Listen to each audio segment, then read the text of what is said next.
আমাদের সঙ্গে কোনো খারাপ কিছু হলে সবার মুখে একটাই কথা শোনা যায়, কি বলুন তো?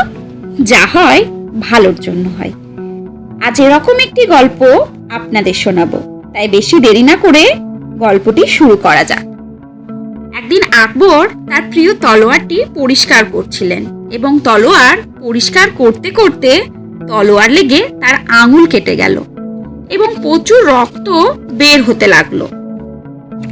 সেই সময় মহারাজের প্রিয় বীরবলও সেখানে ছিল। সে বলল, মহারাজ, যা হয় ভালোর জন্য হয়। এই কথা শোনা মাত্র মহারাজ খুব রেগে গেলেন এবং বীরবলকে বললেন, বীরবল, তোমার এত সাহস! আমার আঙুল কেটে গেছে আর তুমি বলছো যা হয় ভালোর জন্য হয়? মহারাজ রেগে সেনাপতিকে আদেশ দিলেন বীরবলকে বন্দি করার জন্য এবং বীরবলকে বন্দি করা হলো। কিছুদিন পর মহারাজ শিকারে গেলেন এবং জঙ্গলে ঘুরতে ঘুরতে সবার থেকে আলাদা হয়ে পড়লেন। কিছুক্ষণ পর জঙ্গলে আদিবাসীরা রাজাকে বন্দি করে ফেলল এবং তারা রাজাকে নিয়ে গেল একটা মন্দিরের সামনে রাজাকে বলি দেওয়ার জন্য। তারা পূজা আরম্ভ করলো এবং বলির আয়োজন করতে লাগলো।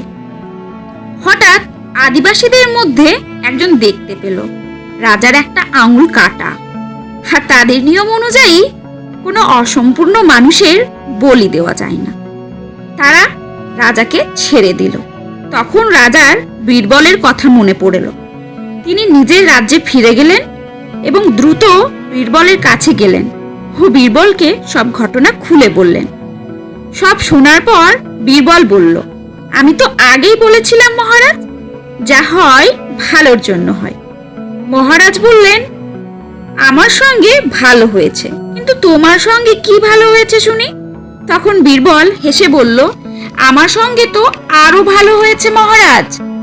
মহারাজ এবার একটু অবাক হয়ে বললেন, কিভাবে? বীরবল বলল, দেখুন মহারাজ, আপনি যদি আমাকে জেলে বন্দি না করতেন তাহলে আমিও আপনার সঙ্গে শিকারে যেতাম। আপনার তো আঙুল কাটা, তাই ওরা আপনাকে ছেড়ে দিয়েছে, কিন্তু আমাকে তো ওরা বলে দিয়ে দিত।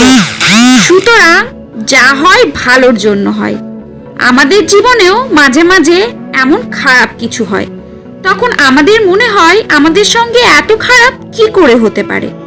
আসলে যেটাকে আমরা এত খারাপ ভাবি, আসলে সেটা ততটাও খারাপ না। উল্টে ভালো কিছু হয় আমাদের জন্য, যেটা আমরা বুঝতে পারি না। এটা বোঝার জন্য শুধুমাত্র সময়ের প্রয়োজন। সময় পেরিয়ে গেলে ঠিক বুঝে যাবেন যে আপনার সঙ্গে কি ভালো হয়েছিল। আচ্ছা ভাবুন তো, এমন কোনো ঘটনা যা আপনার সঙ্গে অতীতে হয়েছে এবং তখন আপনার খুব খারাপ লেগেছিল, আর এখন ভাবুন তার জন্য আপনার কি কি ভালো হয়েছে বা হচ্ছে। তাই যা হয় ভালোর জন্য হয়। আজকের গল্পটি ভালো লাগলে কমেন্ট বক্সে একটি কমেন্ট করতে ভুলবেন না। এফবি থেকে দেখে থাকলে ফলো করে লাইক করতে ভুলবেন না। ইউটিউব থেকে দেখে থাকলে সাবস্ক্রাইব করে বেল আইকনটি টিপতে ভুলবেন না, আর একটি লাইক করে সঙ্গে থাকবেন। ভিডিওটি ভালো লাগলে একটি শেয়ার করতে ভুলবেন না আপনাদের প্রিয়জনের সঙ্গে। আজকের মতো এখানেই শেষ করলাম। আবার দেখা হবে নতুন কোনো গল্প নিয়ে। টাটা, নমস্কার।